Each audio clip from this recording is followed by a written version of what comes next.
মোহাম্মদ মুস্তাফা নবী সাল্লাল্লাহু আলা শাফাআতুল কান্ডারি রাসূলুল্লাহ ইয়া মোহাম্মদ মুস্তাফা নবী সাল্লাল্লাহু আলা ইয়া মোহাম্মদ মুস্তাফা নবী সাল্লাল্লাহু আলা সুবহানাল্লাহ। দেখো রান্না যখন এখনো হয়নি তখন গোসল করে লাভ নাই। নানা লোককে গোসল করলে দেখবেন ভোগ লাগে, গোসল করলে ওকে খেতে লাগবে, আর কিয়াম করলে আপনাদেরকে বিরিয়ানি লাগবে। এই কারণে গোসলও করতে দেবো না, আর কিয়ামও করবো না। এবার উঁচু আওয়াজে সুবহানাল্লাহ বলে দিন। আলোচনাটাকে একটু আগিয়ে দিয়ে দিই, আলোচনাটা একটু এগিয়ে যায়। মাইসারা খাদিজাতুল কুবরার নেতৃত্বে মাইসারার দিলের মধ্যে অঙ্কিত হলো,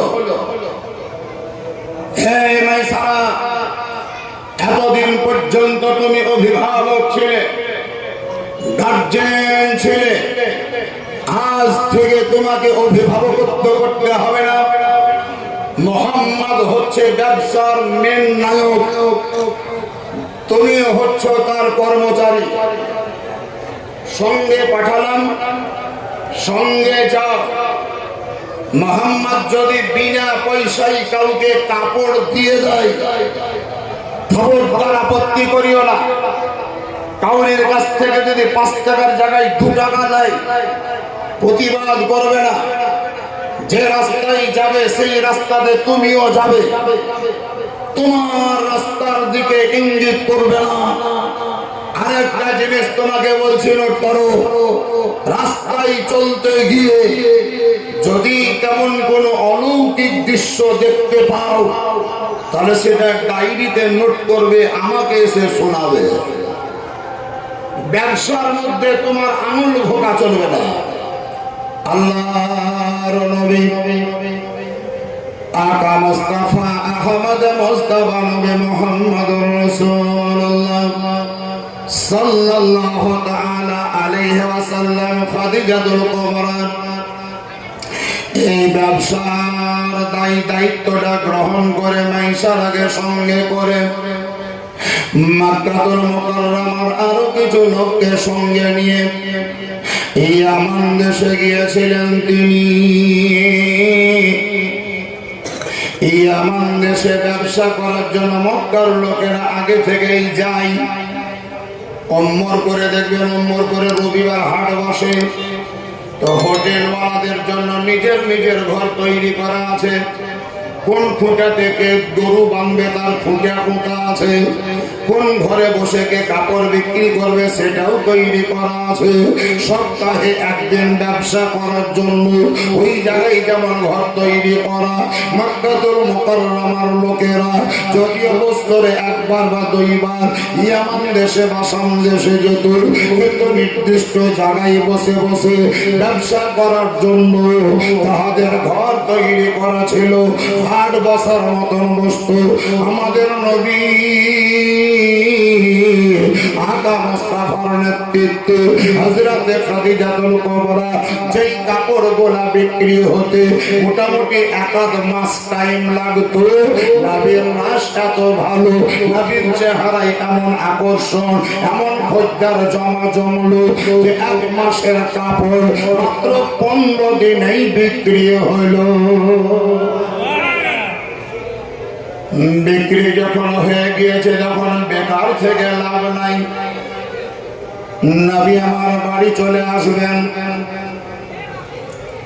মক্কার একজন মুরব্বী লোক যার নাম হলো আবু সুফিয়ান। এই আবু সুফিয়ানি হলেন পরবর্তীতে আমার নবীর শ্বশুর মশাই। যদিও তখন তার যুগে কলেমা পড়েননি, কিন্তু পরে কলেমা পড়ে মুসলমান হয়েছিলেন। এই হযরতে আবু সুফিয়ানের স্ত্রীর নাম হলো হিন্দা। আবু সুফিয়ান রাদিয়াল্লাহু তাআলা আনহুর বেটার নাম হলো হযরতে আমিরে মুয়াবিয়া, আর আমিরে মুয়াবিয়ার বেটার নাম হলো ইয়াজিদ। এই এজিদের নেতৃত্বে কারবালার সরজমিনে যুদ্ধ সংগঠিত হয়েছিল। বাবাজিরা, আবু সুফিয়ান আগে থেকেই চিনতো, জানতো আমাদের নবী মুস্তাফাকে, তবে নবী হিসেবে জানতো না, আব্দুল্লাহর বেটা হিসেবে চিনতো, আব্দুল মুত্তালিবের পোতা হিসেবে জানতো, কুরাইশ বংশের ছেলে হিসেবে মানতো, মুহাম্মদ তাহার নাম, এটাও তার জানা ছিল। আমার নবী আকা মুস্তাফা যখন 15 দিনের মাথাতে মক্কাতে চলে আসার সিদ্ধান্ত নিলেন, আবু সুফিয়ান এসে জিজ্ঞাসা করলো, ওগো বাদশাহ মুহাম্মদ, তোমার কি কাপড় বিক্রি হয়ে গেছে? নবী বললেন, হ্যাঁ, আমি এখানে আর থাকবো না, আমি মক্কাতুল মুকাররমায় চলে যাব। আবু সুফিয়ান বলেছিল, আমার মাত্র 3 থেকে 4 দিন আর লাগবে, যদি একটু ইন্তজার করতে তাহলে হয়তো একসঙ্গেই বাড়ি যাওয়া হতো। আমার নবী বললেন, না, আমি যেহেতু স্বাধীন নই, আমি হলাম পরাধীন, আমি পরের কর্মচারী, পরের ব্যবসা নিয়ে এসেছি হাতে, মাল যখন বিক্রি হলো খানোখাই থাকা উচিত হবে না, তাই আমি আপনার ইন্তজার করব না, আমি এই মুহূর্তেই বাড়ি চলে যাব। আবু সুফিয়ান দেখলো আমার কথা মানবে না, আমার কথা শুনবে না, তবে একটা কথা বলে দেখে মানছে না মানে না। জিজ্ঞাসা করলো, মুহাম্মদ, কোন রাস্তা ধরে তুমি যাবে?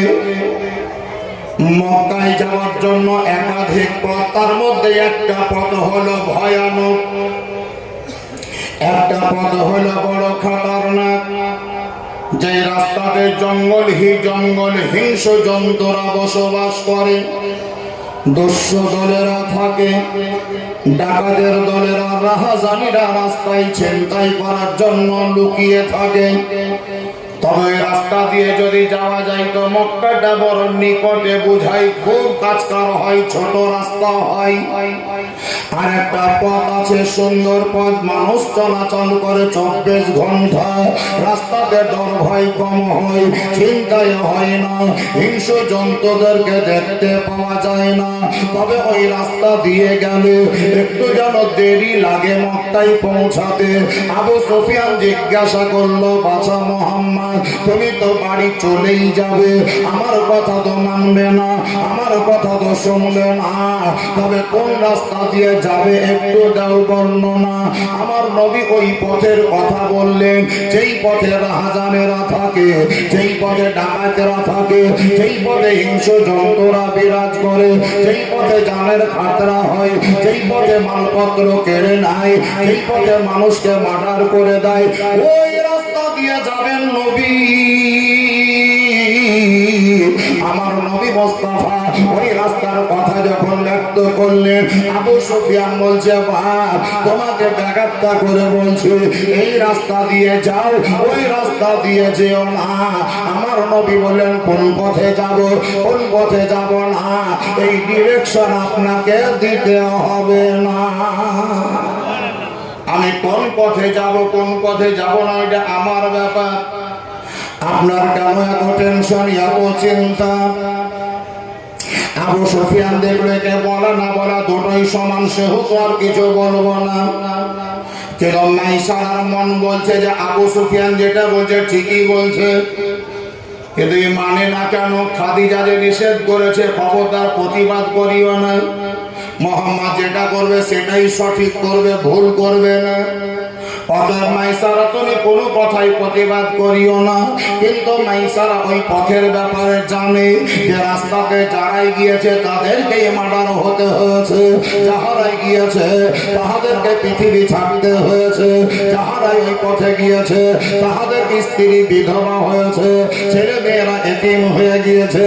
আজকে যে মুহাম্মদ ওই রাস্তাতেই যাব বলছে, আমি যে বাধা দিতে পারি না, আমি যে নিষেধ করতে পারি না, আমার যে কথা মানবে না, আমার যে কথা শুনবে না, আর খাদিজা নিষেধ করেছে, তাই আমারও কিছু বলা চলবে না। তবে মন বলছে, প্রাণ বলছে, আমার স্ত্রীকে আর দেখতে পাবো না, ছেলে মেয়ে বাপ বলতে পাবে না, স্ত্রীর সঙ্গে প্রেম আলাপ আর হবে না, জিন্দগিতে আর বেঁচে থাকবো না। আজকেই যেন হায়াত মওত বিরাজ করছে। আজকের দিনটাই আমাদের দুনিয়াতে বসবাস করা একেবারে শেষ হতে চলেছে। ওই পথ দিয়ে নবী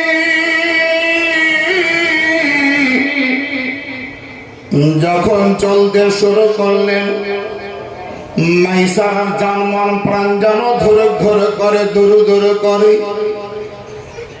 হয় সর্বনাশ মনে হয় আর হবে না দেখা ছেলে মেয়েদের সঙ্গে, সাক্ষাৎ ঘটবে না স্ত্রীর সঙ্গে।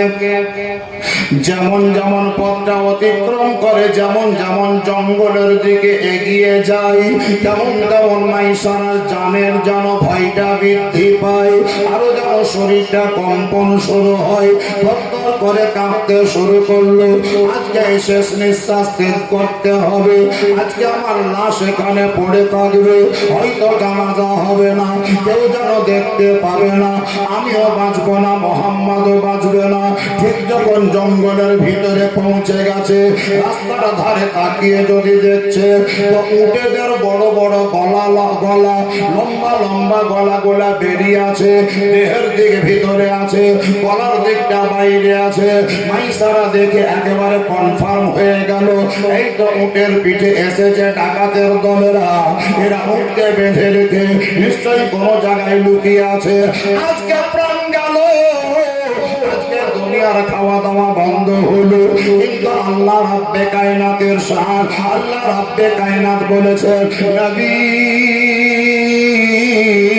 হে নবী মুস্তাফা শোনো, গোটা পৃথিবীর মাঝে একজন মানুষ অন্যজনকে মারবে, কাউরির তরবারিতে কেউ মারার হবে, কাউরির বনে কেউ ধ্বংস হবে, কাউরির চাকুতে কেউ হত্যা হবে, কেউ হয়তো আগুনে পুড়ে মরবে, তোমার মাথার উপরে তরবারি ধরবে, তোমার গলায় গামছার ফাঁস লাগাবে, তোমাকে মার্ডার করার জন্য গর্ত খনন করবে, তোমাকে মারার জন্য তোমার বাড়ি ঘেরাও করবে। কিন্তু নবী গো, টেনশন নিতে হবে না, পৃথিবীর কোন লোকের হাতে আপনার মরণ হবে না, পৃথিবীর কোন লোক আপনাকে মারতে পারবে না, তার কারণ আপনার পহারাদার, আপনার বডিগার্ড দুনিয়ার কোন আল্লাহর বান্দা নয়, বরং আপনার বডিগার্ড হচ্ছে আমি স্বয়ং আল্লাহ। আমি আল্লাহ আপনাকে পহারা দেব, তরবারি মাথার উপরে উঠাবে কিন্তু হাত অবশ হয়ে যাবে, হিংস্র যন্ত্র আপনাকে খাবে না, নষ্ট করবে না, ধ্বংস করবে না, আপনাকে তো আপনাকে যারা ভালোবাসে তাদেরকেও হিংস্র যন্ত্ররা দংশন করবে না। নিশ্চয়ই শুনেছেন, হাদিস শরীফের মধ্যে লেখা আছে, বিখ্যাত একজন সাহাবী যার নাম হলো হযরতে সাফিনা রাদিয়াল্লাহু তাআলা আনহা, ইনি নবী মুস্তাফার নিকটে যাবেন কিন্তু পথ হারিয়ে দিয়েছেন, তাই জঙ্গলের ভিতর দিয়ে যাচ্ছিলেন, সামনে বাঘ পড়ে গেল, মুখটাকে হা করেছে, দাঁতগুলা বাহির করেছে, বাঘ যেন তাকে গ্রাস করবে। হযরতে সাফিনা বলেছিলেন, ওরে বাঘ,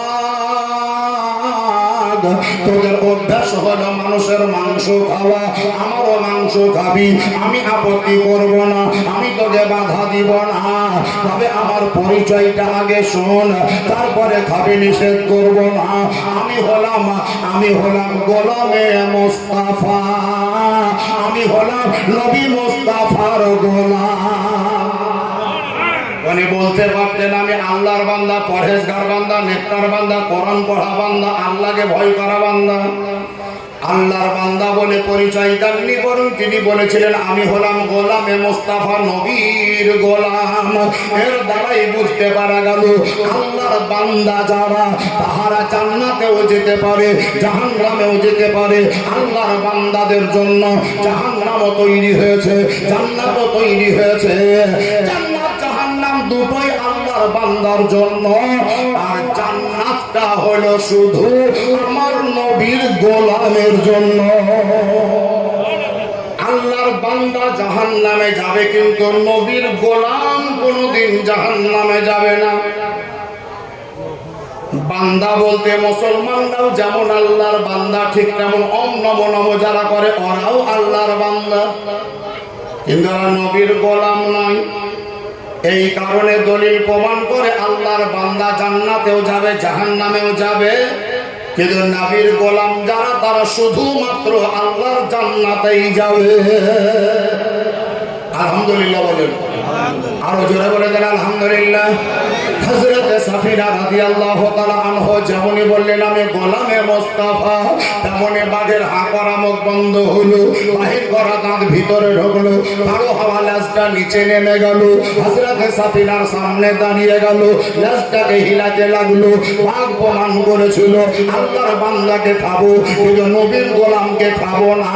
হে হযরতে সাফিনা, তুমি আমার সঙ্গে সঙ্গে এসো, নবী যেই জায়গায় আছে সেই জায়গায় তোমাকে পৌঁছে দেব, তোমাকে পথ ভুলতে দিব না। নবীর গোলামকে দংশন করেনি, বাঘে ভক্ষণ করেনি, নবীকে ক্ষতি করবে? ওই জঙ্গলে পৌঁছালেন নাই সারা, বড় ভয় তাহার জানের ভিতরে প্রবেশ করলো। আজকে আমার প্রাণের শেষ, আজকে আমার জিন্দেগির শেষ নিঃশ্বাস ত্যাগ হবে। যেমনই ওই উটের আপনার হরিণের গলা বাহির হয়ে জায়গা ছিল, উটের গলা বাহির হয়েছিল যেই জায়গায়, সেই জায়গাতে গিয়েছে মাইসারা। নবী যখন সেই জায়গায় পৌঁছে গেল, তেমনি সমস্ত উটেরা বেরিয়ে এসে আমার নবীকে সালাম জ্ঞাপন করলো। আসসালাতু আসসালামু আলাইকা ইয়া রাসূলুল্লাহ, আসসালাতু আসসালামু আলাইকা ইয়া হাবিবাল্লাহ। হরিণ যারা এসেছিল, আপনার মৃগ মানে হরিণ, ওরাও যারা ছিল তারাও নবীকে এসে সালাম জ্ঞাপন করলো। আর নবীর সামনে জবান খুলে নবীকে ব্যক্ত করে বলে, ওগো আল্লাহর পয়গম্বর, ওগো হাবিবে কিবরিয়ার, ওগো নবী মুস্তাফা। এই রাস্তা দিয়ে সাধারণ মানুষ কেউ আসে না, কিন্তু আজকে আপনি আসবেন আমরা জানতে পেরেছি, আল্লাহর তরফ থেকে খবর পেয়েছি, তাই সকাল থেকেই সিদ্ধান্ত নিয়ে রেখেছি যতক্ষণ পর্যন্ত নবীকে সালাম না দিব, যতক্ষণ পর্যন্ত নবীর নূরানী চেহারা দর্শন না করব, ততক্ষণ পর্যন্ত আমরা পানাহার করব না। কিছু হরিণ ছিল যাদের পিঠের উপরে নবী হাত বুলিয়ে দিলেন, কিছু হরিণ ছিল যাদের পিঠের উপরে নবী কিছু হাত বুলিয়ে দিলেন। সেই দিনে সেই সময় যে সমস্ত হরিণগুলার পিঠের উপরে নবীর হাত মোবারক করেছিল, ওই হরিণদেরই বংশধর হরিণ এখনো যারা আছে, তাদের পেটের নিচে এক প্রকারের খুশবু তৈরি হয়, যেটাকে মৃগ নাভি বলা হয়, ওটা থেকেই কস্তুরী তৈরি হয়। সব হরিণের নয়, কিছু কিছু কবিতর আছে দেখবেন হাঁটু থেকে পায়ের নিচুর অংশটা লাল, কবিতরের দেখতে পাওয়া যায় না, লাল পায়ের দিকটা লাল, ওপর দিকটা কালো। সব কবিতরের নয়, এই লাল হয়ে থাকে কোন কবিতরের? নূহ নবীর জামানায় দুনিয়া ব্যাপী বন্যা হয়েছিল, কাক পাখিকে বলেছিল নূহ নবী, দেখতো পানি কোথানি গাছে, তো কাক একটা লুভি জানোয়ার, ও পানির পরিমাণ দেখতে গিয়ে মরা টরা ভাসছিল, খাইতে লাগলো, ঘুরে আর আসেনি। নূহ নবীর বদদুয়া পড়লো, তোকে মানুষ কেউ ভালোবাসবে না। কইরা কইরা কৌয়া কৌয়া জি কাইয়া, কি বলেন আপনারা? হ্যাঁ, কৌয়া বলেন, কাইয়া বলেন, কাক বলেন, আমরা কইরা বলি। তো এই কাক পাখিকে মানে কাইয়াকে কেউ ভালোবাসে না, কাইয়া শুধু খাই খাই করে, ওই খাই খাই করে। এই কারণে নূহ নবীর বদদুয়া, তুই যখন একজন নবীর বেয়াদবি করলি, কথা শুনলি না, তো দুনিয়ার কোন লোক তোকে ভালোবাসবে না। কবিতরকে পাঠিয়েছিলেন তিনি, যা পানি কতখানি কাছে দেখে আয়। তখন যার কবিতর বড় উঁচু হতো, সেই কবিতর পানিতে নামলো, তার হাঁটু পর্যন্ত ডুবেছিল। বন্যার পানিতে আপনি 10 মিনিট আধ ঘন্টা যদি নিচে নেমে দাঁড়িয়ে থাকেন, দেখবেন আপনারও পা সাদা হয়ে যাবে। তখনকার লবণাক্ত পানি, এই কারণে কবিতর পানিতে নামাই তার হাঁটু পর্যন্ত ডুবেছিল। বন্যার পানিতে যত দূর পর্যন্ত ডুবেছিল তত দূর পর্যন্ত লাল হয়ে গিয়েছিল। নূহ নবীর তরফ থেকে সেই কবিতরের জন্য দোয়া বেরিয়েছিল, হে কবিতর যা, পৃথিবীর মানুষ তোকে ভালোবাসবে, তোকে ভালোবাসবে, তোকে ভালোবাসবে। এই কারণে বাড়িতে বাড়িতে কবিতর দৌড়ে বেড়াই, কেউ তাড়িয়ে দেয় না। মক্কাতে কবিতর খুব দেখতে পাবেন না, তবে মদিনাতুল মুনাওয়ারায় দেখবেন লক্ষ লক্ষ কবিতর নবীর মহব্বতে বিরাজ করে। সেই দিন ওই পানিতে হাঁটু পর্যন্ত ডুবেছিল। ওই যুগের কবিতরের বংশধর এখনো যারা আছে তাদের পায়ের এই নিচু অংশটা লাল দেখতে পাবেন।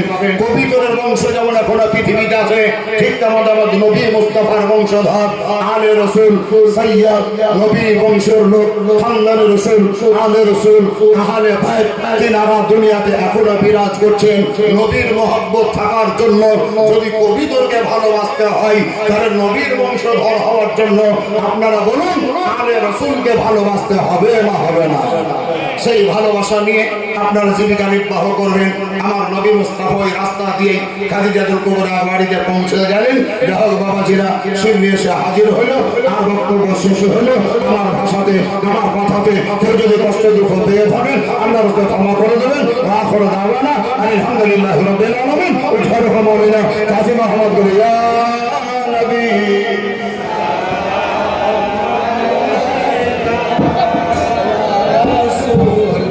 سلام عليك يا حبيب کا صلوات الله کا یا رسول اللہ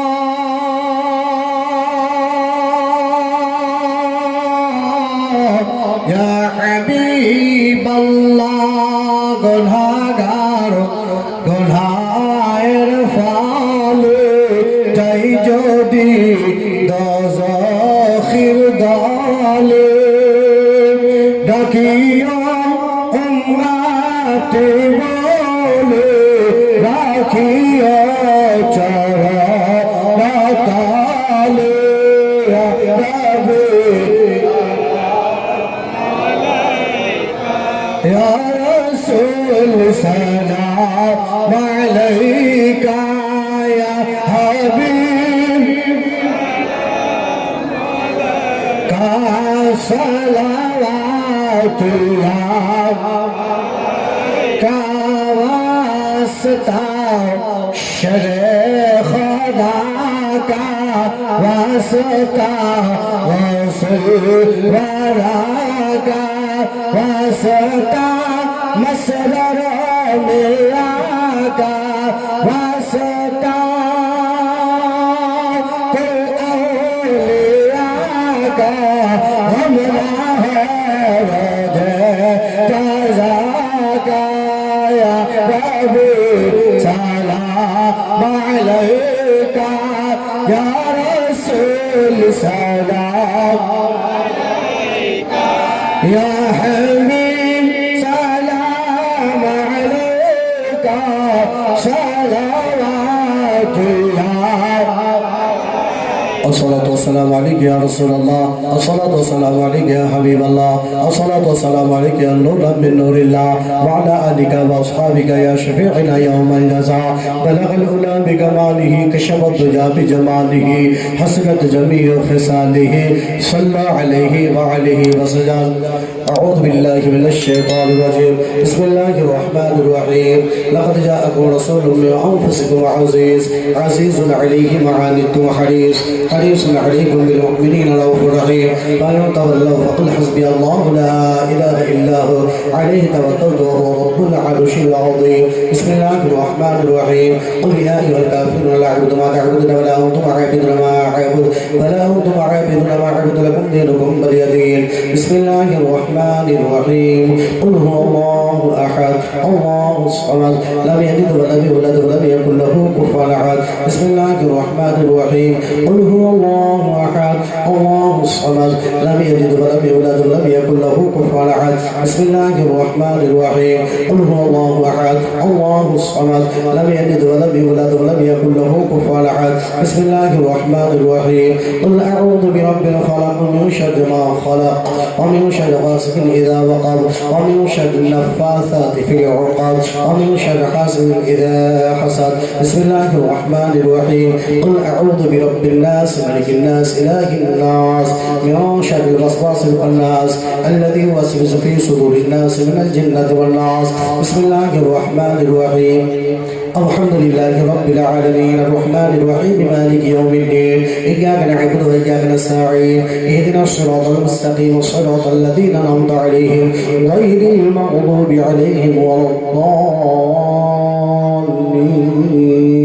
آمين بسم الله الرحمن الرحيم ألف لام ميم ذلك الكتاب لا ريب فيه هدى للمتقين الذين يؤمنون بالغيب ويقيمون الصلاة ومما رزقناهم ينفقون والذين يؤمنون بما أنزل إليك وما أنزل من قبلك وبالآخرة هم يوقنون أولئك على هدى من ربهم وأولئك هم المفلحون فإلهكم إله واحد لا إله إلا هو الرحمن الرحيم إن رحمة الله قريب من المحسنين وما أرسلناك إلا رحمة للعالمين ما كان محمد أبا أحد من رجالكم ولكن رسول الله وخاتم النبيين وكان الله بكل شيء عليما إن الله وملائكته يصلون على النبي يا أيها الذين آمنوا صلوا عليه وسلموا تسليما اللهم صل على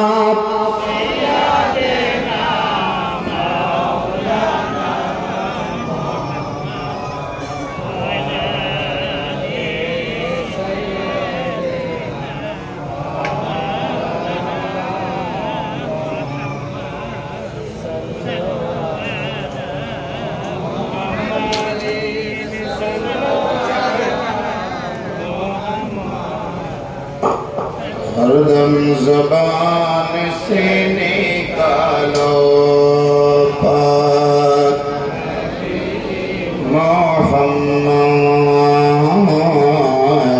हरदम ज़बान से निकालो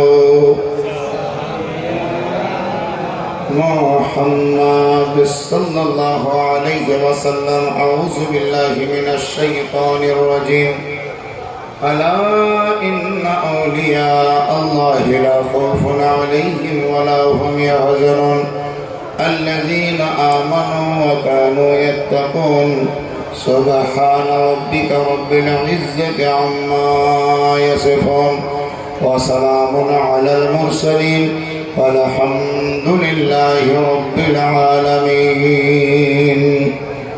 ইফতার ভিতরে বাইরে বসে দাঁড়িয়ে রাস্তাতে বাড়িতে যে যেখানে আছেন সবাই যদি আওয়াজ শুনতে পাচ্ছেন তারা হাত তুলে দোয়া করুন আল্লাহুম্মা আমিন আল্লাহুম্মা সাল্লি আলা মুহাম্মাদিন ওয়া আলা আলি মুহাম্মাদিন কামা সাল্লাইতা আলা ইব্রাহিম ওয়া আলা আলি ইব্রাহিম ইন্নাকা হামিদুম মাজিদ আল্লাহুম্মা বারিক আলা মুহাম্মাদিন ওয়া আলা আলি মুহাম্মাদিন কামা বারাকতা আলা ইব্রাহিম ওয়া আলা আলি ইব্রাহিম ইন্নাকা হামিদুম মাজিদ اللهم ربنا ظلمنا أنفسنا وإن لم تغفر لنا وترحمنا لنكونن من الخاسرين हमारी दुआ है यही खुदा हो इस्लाम का बोलो वाला सदा अता कर सभी को हिदायत का नूर जलालत का अंधेरा हो जाए दूर तेरे बंदे तेरे ही ahkam पर चले और दिल में रखे तेरा डर या इलाही रहम फरमा मुस्तफ़ा के वास्ते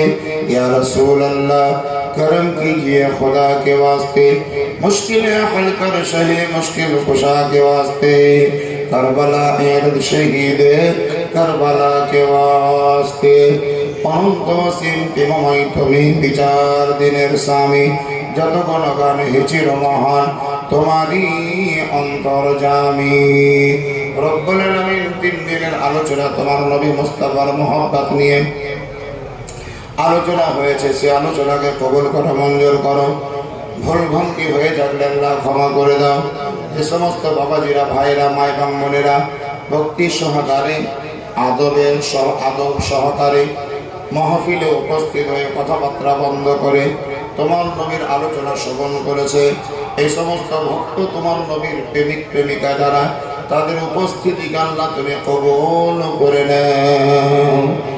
রব্বুল আলামিন আমাদের ছোট বড় সাগীরা কাবীরা জানা অজানা সকল প্রকারের গুনাহকে মাফ করে দাও। মাওলা গো, আমরা গুনাহ করব না মনে করলেও গুনাহ হয়ে যায়, চলতে গিয়ে গুনাহ, বলতে গিয়ে গুনাহ, উঠতে বসতে সর্বত্রে আমাদের দ্বারাই গুনাহ হয়। ছোট গুনাহ যেমন হয় বড় হয়ে যায়। আল্লাহ তুমি বলেছ, হে বান্দারা, পাহাড় সম পরিমাণ গুনাহ করার পরেও যদি তোমরা আমার কাছে ক্ষমা চাও, আমি আল্লাহ তোমাদের গুনাহকে মিটিয়ে দেব, আর তোমাকে আমি আল্লাহ ক্ষমা করে দেব। সেই নিয়তে তোমার দরবারে হাত উঠিয়েছি। আল্লাহ তুমি আমাদের গুনাহকে মিটিয়ে দাও, আর আমাদের সকলকেই ক্ষমা করে দাও। রব্বির রহমহুমা কামা রব্বায়ানি সগীরা। আল্লাহুম্মা রব্বির রহমহুমা কামা ربياني صغيرا. اللهم رب زدنا علما بغير حساب. اللهم رب زدنا علما بغير حساب. وصلى الله تعالى على خير خلقه محمد وآله وأصحابه أجمعين برحمتك يا أرحم الراحمين. মাওলা গো, অন্যান্য বৎসরের নাই, এই বৎসরে যে সমস্ত যুবক ছেলেরা মুরব্বীদেরকে প্রাধান্য দিয়ে, বড়দেরকে শ্রদ্ধা করে, বড় উদ্যোগ নিয়ে জীবনে জালসা করিয়েছে, চাঁদাপত্র উঠিয়েছে, পয়সা কালেকশন করেছে, খাটাখাটনি করেছে, ওই সমস্ত যুবকদের ঈমানকে মজবুত করে দাও, তোমার নবীর প্রেমিক বানিয়ে দাও, ওলি আউলিয়াদের আশিক বানিয়ে দাও, তাদেরকে সমাজের সেবক বানিয়ে দাও, সমাজের ধারক এবং বাহক বানিয়ে দাও। পরবর্তীতে সমাজ পরিচালনা স্টিয়ারিং ধরার মতন তৌফিক দাও। ওই সমস্ত যুবকদের ঈমানকে মজবুত করে দাও, নেক আমল করার তৌফিক দাও, পাঁচ ওয়াক্তের নামাজি বানিয়ে দাও। আলহামদুলিল্লাহি রাব্বিল আলামিন ওয়াল আকিবাতু লিল মুত্তাকিন ওয়াসসালাতু ওয়াসসালামু আলা সাইয়্যিদিনা ওয়া সাইয়্যিদিল মুরসালিন ওয়া আলা আলিহি ওয়া সাহবিহি আজমাইন বিরহমাতিকা ইয়া আরহামার রাহিমিন। আমিন সুম্মা আমিন। বিহাqqি লা ইলাহা ইল্লাল্লাহ মুহাম্মাদুর রাসূলুল্লাহ সাল্লাল্লাহু আলাইহি ওয়াসাল্লাম। আসসালামু আলাইকুম।